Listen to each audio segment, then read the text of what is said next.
Hello, this is Tim Treelaw, and you're listening to the Sirens of Audio. You have the subscriber-only release, The Four Doctors, Me One? I have. I have indeed, Me Too. Do you like it? Do I like it? Well, I've never heard it before, but yes. I suppose you could say, I like it. We're very proud of it, Me Too. Aren't we very proud of it, Big Finish subscribers? What happens now, sir? You said that once you had a copy, it would enable you to restore the natural balance of your collection throughout the whole of your Big Finish app. That is correct, Me One. So, will you release the Four Doctors to me that I may do this? Certainly, Me Too. Yes, certainly, of course. Four Doctors. I transfer... Could I ask you something, Me Too? Yes, Me One. It's just that the episode is already attached to the Demons of Red Lodge. Couldn't you just buy that as part of a subscription now? Yes, Me One. But I must have the story for safekeeping. It is an awesomely powerful story. Oh, yes, sir, yes, and mustn't be allowed to fall into the wrong hands. I quite understand, sir, yes. The Four Doctors. I transfer... What about the subscribers who got this in the first place? What about them, Me One? Well, as you know, sir, The Four Doctors was in fact promised to be a subscriber-only release. And if the story is transferred to you now, it means that they'll lose that exclusivity forever. That is, of course, regrettable. Very regrettable. But with the fate of my collection at stake... Quite. You can't be too precious, I quite understand. The Four Doctors. I command that you stay exactly where you are. Me One. You have fully activated all of your phone and cloud security. We can't be too careful, can we? And it would be a terrible tragedy for audiophiles the world over if it turned out I couldn't detect a newbie. Me One, release the story to me immediately. Unable to distinguish between a subscriber and non-subscriber? Look!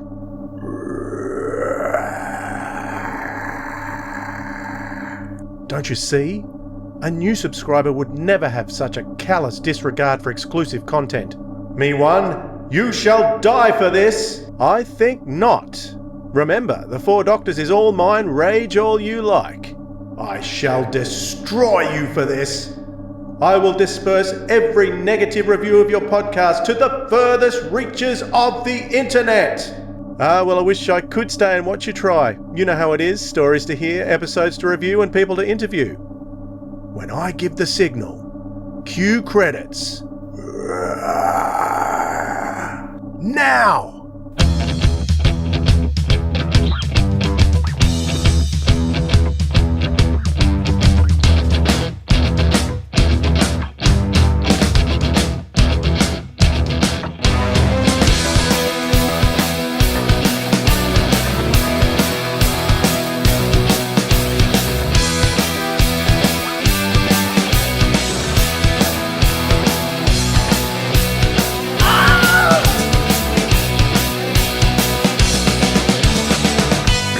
G'day audiophiles, this is the Sirens of Audio, the podcast that explores the universe of Doctor Who and the audio medium. My name is Dwayne. And my name is Philip. G'day audiophiles, g'day Dwayne, how you going? Yeah, I'm going real well. You've been busy. I just saw today that you've climbed the Harbour Bridge. Yes, went over the top of the What Harbour Bridge. possessed you to do that? Well, it's actually the third time I've done it. Yeah. And the first time I did it, my baby son was only just a couple of weeks old, and it was such an amazing experience. I decided one day that we had to take all the kids over, but we just kept having kids, and we needed them to be old enough. And so our youngest turned 12, and we decided that's it. It's time to do the trek with all of them. And so 12's the age limit, is it? They've actually dropped. It used to be 12. They've actually dropped it to 8 recently, but it used to be 12. So we were always aiming for it to be, sort of 12. So it was a stunning day, blue skies, quite hot actually, but nice and windy and cool on top of the bridge, and just best views in Sydney. So I can highly recommend. Awesome. You can go up there. So this was my third trip. So the first time was with my English cousin and my uncle from England, because they decided they wanted to go up. So that was the first time. And then I went up when Louise Jemison was out here with her one-person show when she did her conference, and so I took her up. So, yeah, this is my third time. Good stuff.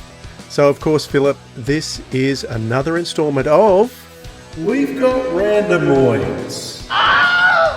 Yes, we have got Randomoids again. It's been a while. It's been a couple of months since we've done one of these, but the last picks that we pulled out of the Randomoid Selectatron were a couple of multi-doctor stories, believe it or not. And they are The Four Doctors and The Light at the End. So we're going to do a little review on those two for this episode. But first of all, do you see what I see, Philip? Do you? Oh, I see it now. Do you see it? Here it comes. Dear. It's a rabbit hole. Let's go.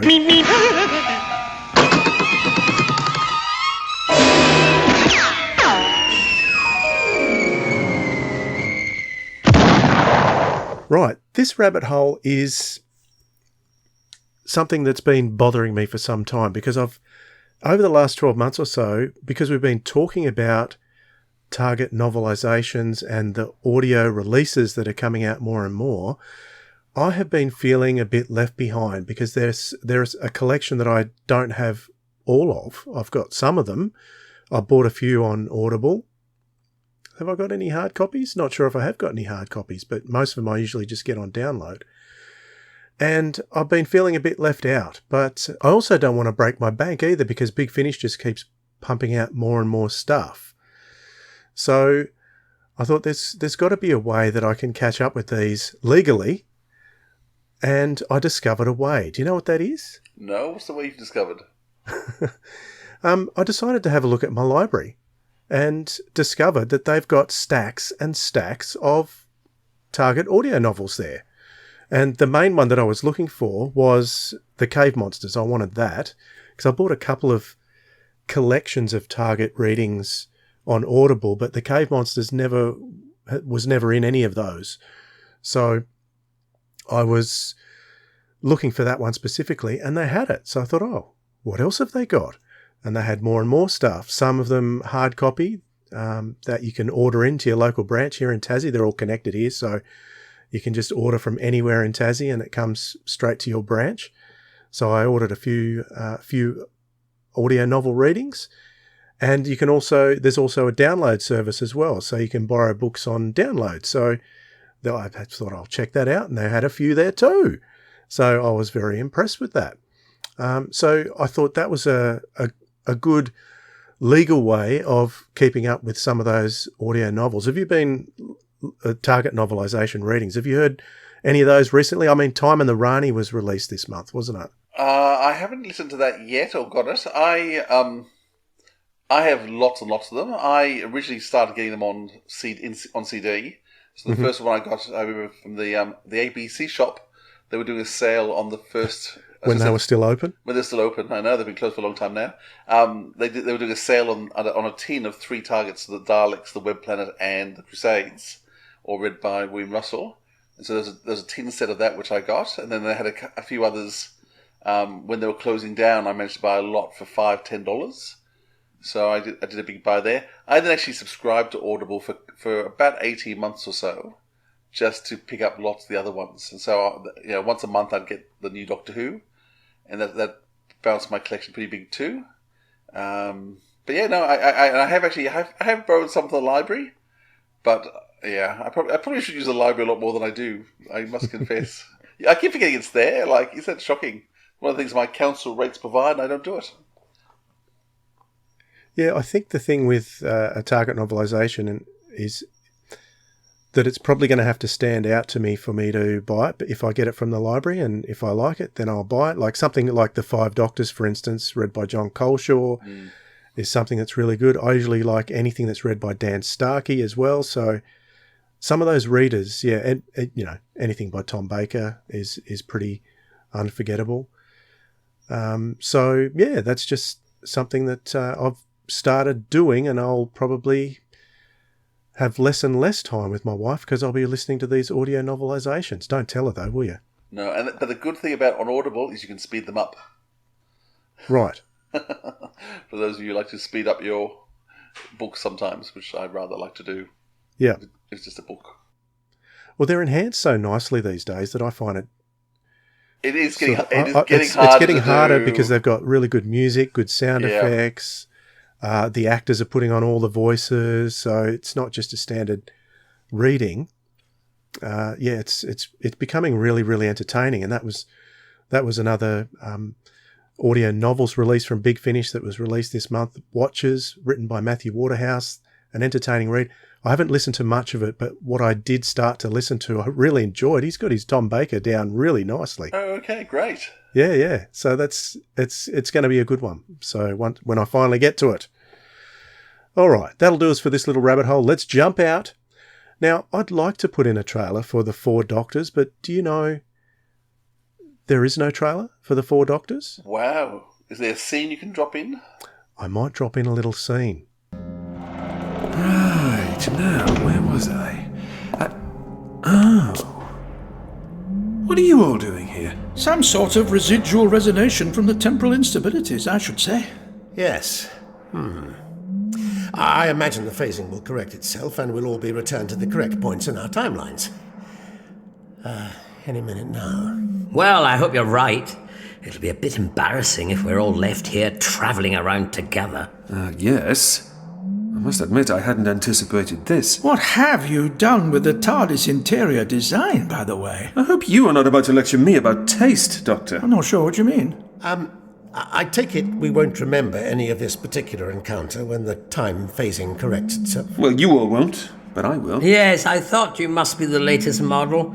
You're the only one I don't recognise. Probably just as well we won't remember.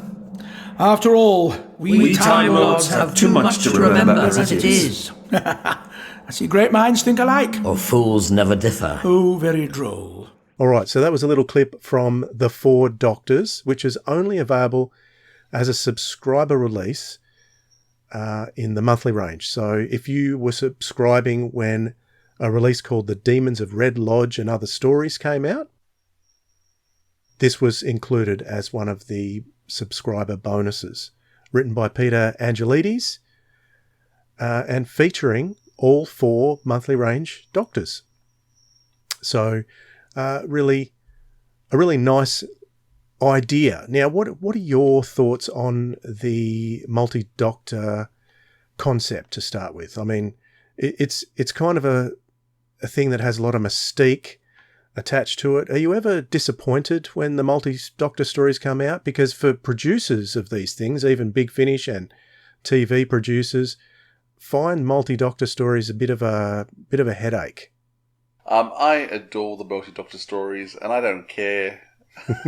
Don't care how much of a headache it is for it? No, I don't care much. I don't care less about how much a headache it is. No, give us more. I think they're always charming, and there's just so much warmth. So, the first time I saw the Three Doctors, I was so excited. So, I was early on. I'd started watching with second season of Tom Baker.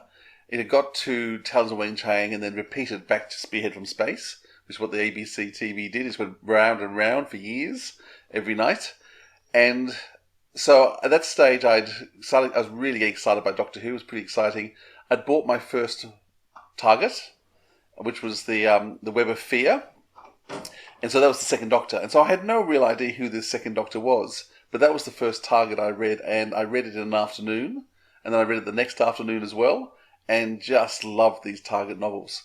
And so when the Three Doctors appeared and suddenly Patrick Troughton was there, I was over the moon, and to meet the first Doctor. So I was reading the novels, and that show every time it comes on and I sit down and watch it, I love it. And then the Five Doctors then did a very similar thing in terms of it just warms your heart. They're not the best stories by far. I don't think you'd ever put any multi-Doctor story as one of the classic stories of Doctor Who, but they just make you feel good and they make you feel happy. And it's exactly the same with Big Finish. So when Big Finish does a multi-Doctor story, it just captures a nostalgia and a warmth that is part of what I love about Doctor Who. Okay, so The Four Doctors is an interesting one because it features on the cover. If you have a look at the cover, it features the Daleks. It's I think it's the only multi-Doctor story that features more than one Dalek. I think it's the first time a Dalek's been in a multi-Doctor story since the Five Doctors. So that's an interesting fact in itself. And even many of them other multi-doctor stories, we don't have the Daleks in them. So this was an interesting one to start with. But I don't know if it's me getting old or me appreciating character more and not focusing so much on the story, but I get lost with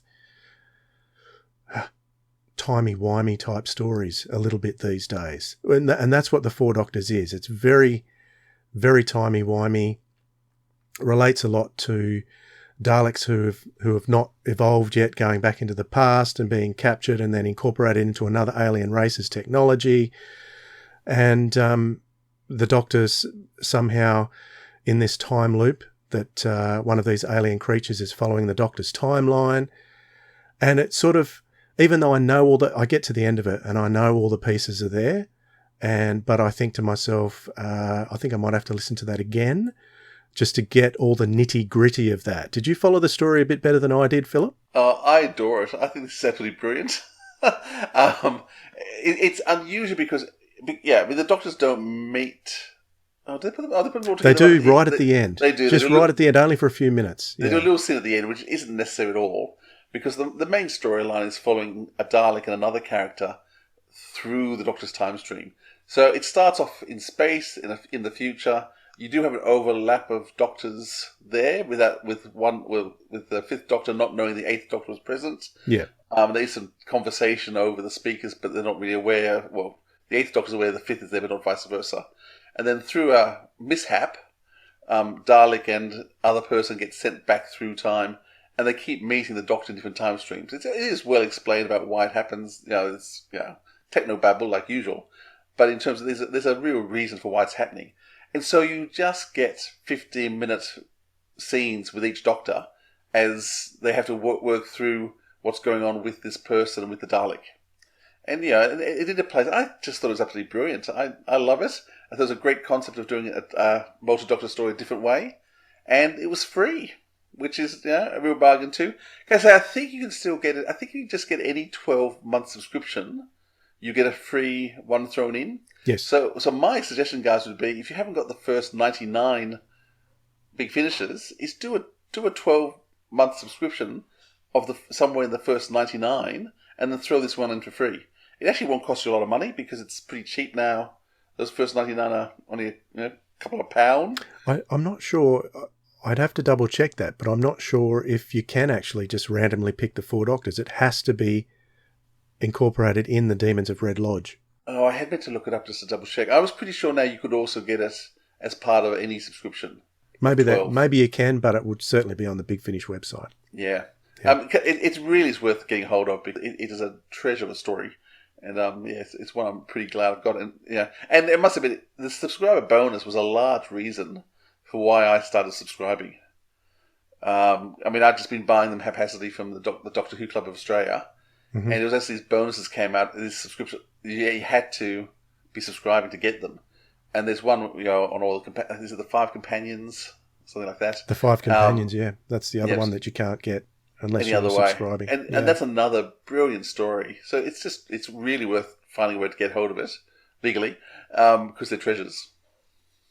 There was one particular scene there where the Sixth Doctor was in a prison cell. Mm.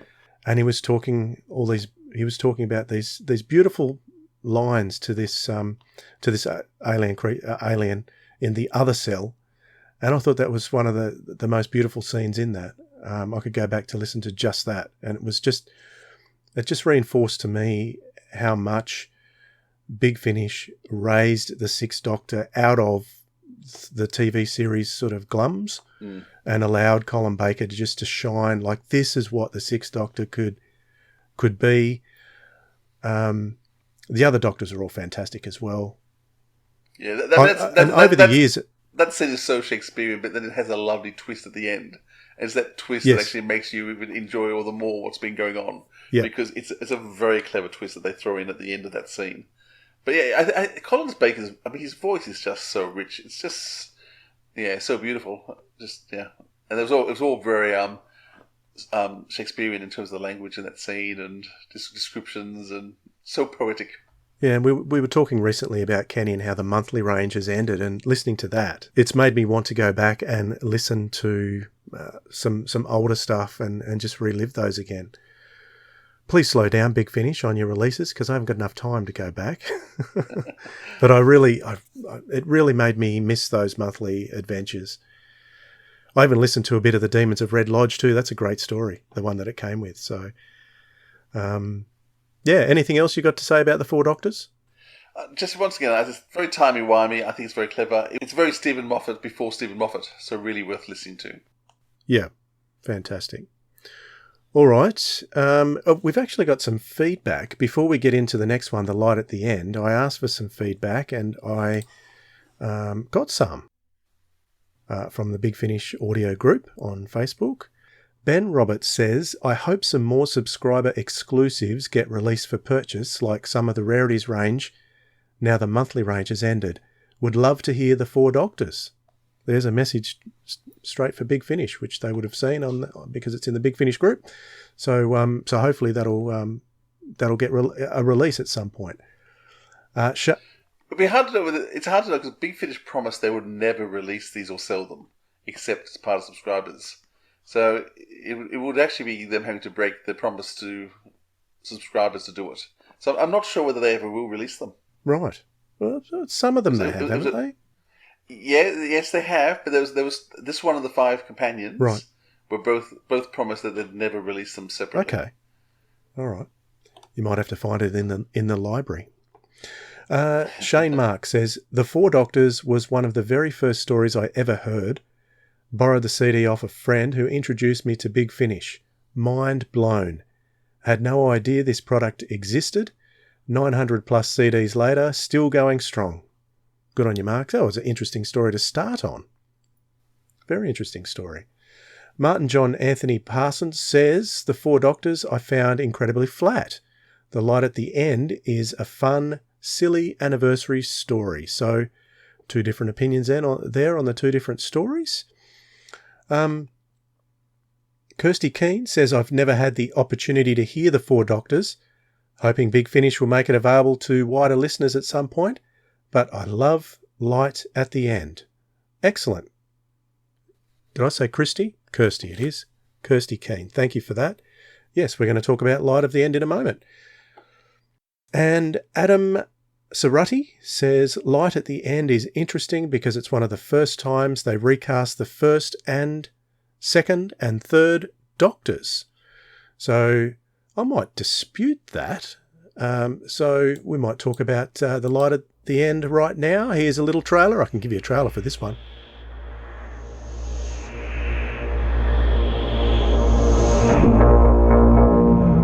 You know, old girl, sometimes I think you're probably the finest ship ever to have sailed the vortex. Oh, my word. So now we know. Now we know for sure. But why are they here, Why are all the Doctors here? Hello, my dear. Doctor, What is it, Nessa? here. Look. In the doll's house? What? Look through the window. Come on, Ace! Run! Back to the TARDIS! What's happened? Where am I? You're in the TARDIS. How do you do? I beg your pardon? Oh, no need to. I'm the Doctor, and this is... I am Leela. All of them? They were you?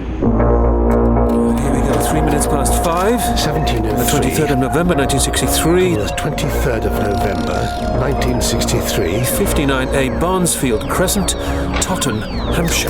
Crescent, Totton, Hampshire, England. Earth. Stop fiddling about and get on with it! Charlie, I'm sorry. I'm sorry. We'll come back for you. You hear me, Charlie? Doctor, no! Appears to be some kind of warning. All this cloak and dagger business? You're clearly up to no good. By all means, please do come out to play, Doctor. I'm waiting for you.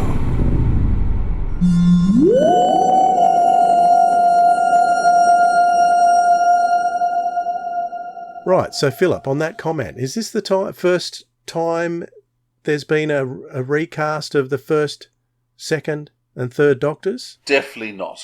So That's what I thought.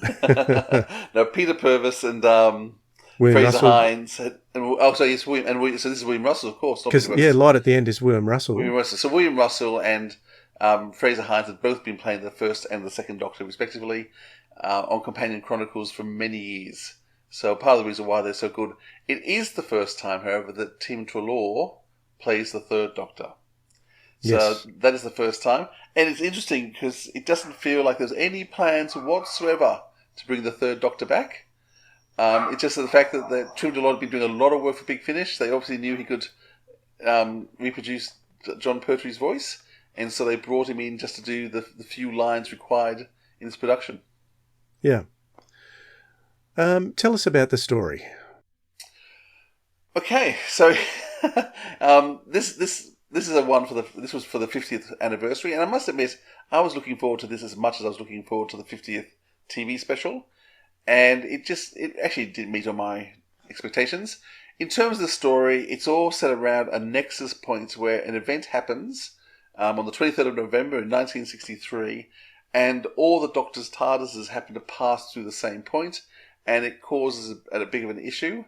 The main villain is the Geoffrey Beevers Master, who is working in conspiracy with the Time Lords.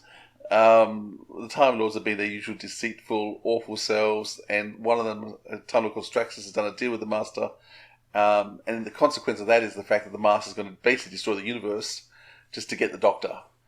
And so the different selves have to come together. It's so clever. It's cleverly done because this time it's paired all the Doctors up with a companion. As many companions as they could find to appear do actually appear in this, and so lots of companions pop in and only have matter of a few lines. I mean, Janet Fielding, Mark Strickson appear for a few lines, but it's Sarah Sutton, Nyssa, who's with Peter Davison. So yeah, each Doctor's paired up with one of their key companions. So Tom Baker's with Leela. So fourth Doctor with Leela, fifth Doctor with Nyssa, sixth Doctor with Perry, seventh Doctor with Ace, and eighth Doctor with Charlie. So it's the natural pairings. And they give each Doctor and companion a lot to do, and then they remove the companion. And so the companions keep getting zipped away, because as the cast keeps growing in size, it's very cleverly designed. I think Nick Briggs? Nick Briggs. When Nick Briggs wrote, he realised that you couldn't just keep letting the cast get larger and larger. So he creates scenes for 10, 15 minutes with a couple of companions, a couple of Doctors, and then removes the companions and adds more into the mix. So it's a very clever way of just building up characters. What did you think of it, Dwayne? I really enjoyed this one. I had forgotten or never realised that it was John Dorney playing a rare acting role here. He does a lot more writing than acting for Big Finish these days, but I enjoyed his performance. I think it was Nick Briggs's son, who was in that too. Benedict Briggs with a little part. So that was pretty cool. And I followed this story a lot better than I followed the Four Doctors. I can tell you that. What I felt about this was that to have, even though you've got the 5 Doctors on the cover, but it's actually all 8 of them who feature. Mind you, I was a little disappointed that the first 3 Doctors we only had in they were sort of shunted off to the side, and we only heard sort of radio style voices of them. We didn't hear them. I really didn't like the sound effect they used. It was much too distorted. Hard. Yeah, it was. It was really hard to hear their lines and what's being said. It was, I thought that wasn't well. I didn't find it hard to hear what they said. I was just disappointed that they didn't get more of a centre stage. But I think probably at that stage, Big Finish was still a little bit cautious about the recasting side of things. They hadn't really dived right in like they've done now. So yeah, I really like that. I always loved Geoffrey Beevers, so he was great to be in there too. And as big as this looks on the cover, it didn't feel like as massive as the TV episode that was out at the same time. It felt a lot smaller in some ways, and I think because it was concentrating more on the characters, I didn't get lost in the science fiction of it all. Because when I'm dealing with all these different Doctors, I want to get into their characters. So that's what I got out of this was a really nice trip down memory lane in both Big Finish and the TV series. So it injected both. I also like the way that the theme tune was done especially for this. So it's I was going to ask you whether you like the theme tune or not. Yeah. Strange that it may seem, I really do like this one because it's reminiscent of some of the direction they went with the Eighth Doctor. I really like this theme because it keeps the original Delia Derbyshire in there, but it also inserts the orchestral style that was on the TV series at the same time. And I thought, oh, that's clever the way, because Nick would have had a lot to do with that because he's really into his themes and his music. So I thought, yeah, that's really, I really appreciated that. And it sort of tied in, it was the music the theme tune that tied it in with the TV series more than anything else, I thought. So, it really left me with some good feelings after that. I thought, yeah, I could go back and listen to that any time. It was not a hard listen and really, really, really enjoyable. Yeah, it's that nostalgia feel that you get from the Doctors combining together. And there was just beautiful lines in there. I mean, Ace calls the Sixth Doctor one stage Joseph. Referring to Joseph as a That's technical right. Dreamcoat. It's just a throwaway line. It's just, you're good on you, Joseph. And he says, beg your pardon, and then they move on. But it's those kind of beautiful, thoughtful lines that are just kind of there, but not. They don't take over the action. But it's what's drive the characters and gives it warmth. There's a beautiful little scene when the Seventh Doctor sees Perry, and Yes. Ace realizes there's something wrong, but doesn't know what. And of course, we know what happened to Perry. We know the tragedy there. So there's little moments that it's hard to believe can come across so well in audio, but it's just one of the things that Big Finish does well, and Nick Briggs does well with his characters. There's just these moments of warmth that as characters encounter each other, remember each other, and a bit of tragedy thrown in. It makes it all quite delightful. And Jeffrey Beavers is just the most wonderful villain. I mean, he's such a great master. Yeah, for sure. So, yeah, a very big recommend for The Light at the End from me. And that brings us to the end, almost, of our episode.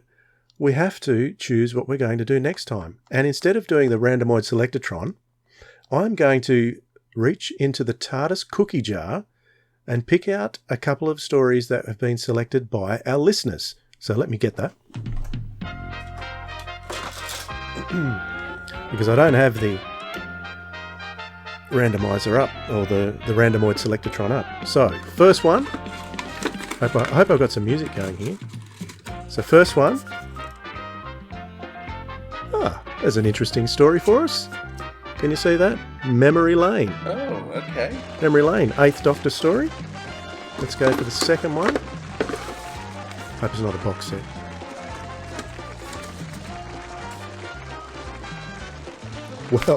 Well, I'll be. Look at that. Someone suggested the audio visuals story Cloud of Fear. Oh, okay. So that's going to be very, very interesting for our next... we've got Randomoids. So 2 stories for in about a month's time, I reckon, Philip. Fantastic. Cloud of Fear. Wow. Before we finish up today, a couple of recommendations. Who's going first? Whose turn is it, Dwayne? It's yours, Philip. Oh, why do you keep asking me this? Okay, then. So I'm going to recommend a multi-Doctor story. Keeping with the theme, I'm going to recommend Project Lazarus. Oh, yes. So this very is good. 6th Doctor and 7th Doctor, kind of. Really worth it. All the Forge stories, I think, are amazing. It's one of those things that it would have been nice if they explored more, but I think part of with Gary Russell going, it sort of ended the Forge. But there's a real strong concept and ideas behind the Forge. Project Lazarus picks up on some of those ideas. And as I said, it's a multi-Doctor story because it's 6th Doctor and 7th Doctor. It's kind of... No, actually, I won't tell you anything. But really worth getting. Maybe get the first Forge story first, which is Project Twilight. That will actually make you enjoy this one a better. But yes. Project Twilight and then Project Lazarus. You'll really have a great evening with those 2 stories. Excellent. What about you, Dwayne? What are you going to recommend? Well, based on our rabbit hole topic today, I'm going to pick a audiobook that I started listening to, one of the Target novels. It's written by Terence, but not Terence Dix, Terence Dudley. I'm going to recommend Black Orchid because the story gets a lot of stick. I think unfairly. I do like the TV story. But what's interesting about this, the story is read by Michael Cockram. Michael Cochran. Did I say Cockram like Mark Cockram? No. You did. It's Michael Cochran reads this, and he was in the story Black Orchid. He was also in Ghostlight as well. And what struck me about this was the runtime. The usual runtime for a Terence Dix novel is about 3.5, 4 hours if you're lucky. This was over 5 hours. So over 5 hours for a 2-part story. I just had to hear what he was going to put in there. And I started listening to it, and Michael Cochran is awesome to listen to. He's got a beautiful voice. You could just listen to him for hours on end, which I'm going to do. So that's my recommendation. Black Orchid by Terence Dudley, the audio novel. It's a great choice. All right. That'll do us for this instalment of the Sirens of Audio. Guess what? Next time, we've got someone from Torchwood joining us. That is the man himself, Sergeant Andy Davison. Did I say Davison? Davidson. Tom Price is going to be joining us to have a chat about all things Torchwood, and now he's in Doctor Who with Stranded as well. So that's a very exciting one to look forward to, Phil. I'm looking forward to it lots. All right. Till then, catch you next time, guys. Bye, everyone. This has been the Sirens of Audio episode 90, Multi-Doctors with Randomoids, with your hosts Philip Edney and Dwayne Bunny. Theme music by the Jackpot Golden Boys. Thanks for dropping some feedback for us if you're listening, and a like if you're watching. We really appreciate it. Our Facebook, Twitter and Instagram handles are all at Audio Sirens, and our website is sirensofaudio.com. Until we meet again in an interdimensional chronic hysteretic phasic time loop leak, keep listening to quality audio drama, because audio drama rocks!